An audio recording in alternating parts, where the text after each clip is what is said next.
தோட்டம் தான். அப்படி பார்த்தீங்கன்னா கொச்சி மரத்தை பாருங்கள், அவ்வளோ நிறைய காய் எனக்கு பார்த்தா தெரியும். பார்த்தீங்கன்னா இவ்வளோ காய் இப்படி இப்படி ஃபுல்லாக கொச்சி மரம் இருக்குது. இந்த பக்கம் ஃபுல்லாக கொச்சி, இங்கே பார்த்தீங்கன்னா ஃபுல்லாக கத்தரி மரம், ஃபுல்லாக கத்தரி தோட்டமாக இருக்குது.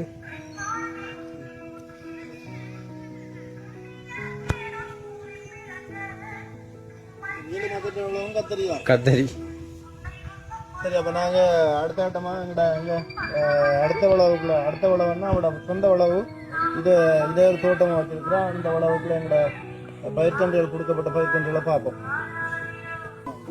பார்க்குறதுக்கு ஒரு அழகாக இருக்குது.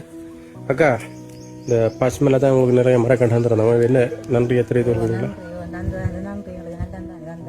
தந்தாலே